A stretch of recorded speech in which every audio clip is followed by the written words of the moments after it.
আমাদের ভাই ব্রাদার, ঠিক আছে, সেই ইয়া থেকে চলে আসছে অনেক দূর থেকে, ঢাকার বাইরে প্রচুর দূরে।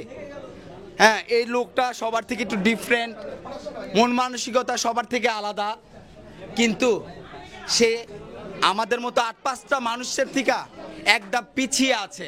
কিন্তু অন্য দিক দিয়ে যারা কিনা সারা জীবন লেখাপড়া করতেছে বা করতেছে, সুখে শান্তিতে কিন্তু থাকতে পারে না, লাখ টাকা ইনকাম করতেছে, থাকতে পারে না।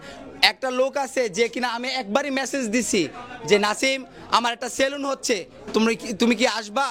তখন বললো যে হ্যাঁ ভাই, টেনশন করেন না, আপনার সাথে তো আমার অনেক আগে থেকে পরিচয়, আমি আসবো। নাসিমের জন্য একটা করতালি হোক। নাসিম আসো।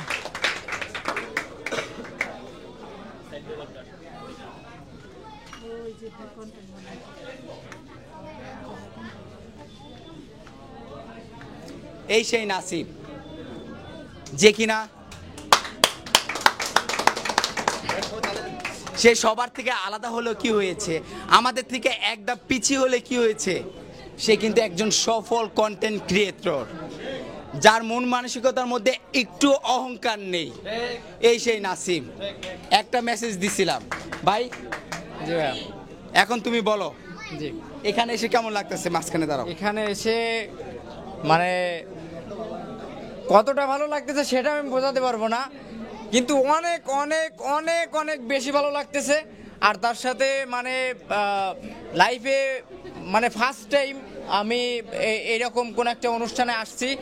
আর তারপরও সেখানেও তারপরও আপনি আর বিডি ইমরান ভাইয়া, এই মানুষটা এমন একটা মানুষ, এ কিন্তু একজন একেবারে একটা নিরহংকারী মানুষ। আমি যখন প্রথম দিন আমি তখন ভাইরাল হয়েছি কি হয়নি, তখন আমি ভাইয়াকে ইমেল করছি যে ভাইয়া এরকম আমি এই না এই আমার একটা পিকচার দিয়ে, সাথে সাথে ভাইয়ার হোয়াটসঅ্যাপ নাম্বার, পার্সোনাল নাম্বার সব কিছু আমাকে দিয়ে দিছে। তাহলে মানুষ কতটা নিরহংকারী হলে তখন কিন্তু আমি সেরকম ভাইরাল না বা আমাকে কেউ চেনেও না। তো সেখান থেকে এই পর্যন্ত এই মানুষটার সাথে আমার সম্পর্ক, আমি এই মানুষটাকে অন্তরের অন্তরস্থল থেকে ভালোবাসি। আর আমি ঠিক সেই যশোর জেলা থেকে আসছি, আমার কিন্তু পার্সোনালি শ্বাসকষ্ট রোগ আছে। এখানে আসার পরেও তারপরেও আমি শ্বাসকষ্টে অনেকবার মানে হয়েছে আর কি। তো তারপরেও আমি কিন্তু আসি, কারণ আমি শেষ পর্যন্ত শেষটা দেখে যাব ইনশাল্লাহ। আর তার সাথে দেখা যাচ্ছে আমাদের যশোর জেলায় কিন্তু প্রচণ্ড পরিমাণে ঠান্ডা পড়তেছে। তারপরও আমি ঠিক সকাল 4:30টায় উঠে তারপরে আমি বাসে উঠে তারপরে এখানে আসছি শুধুমাত্র ভালোবাসার টানে।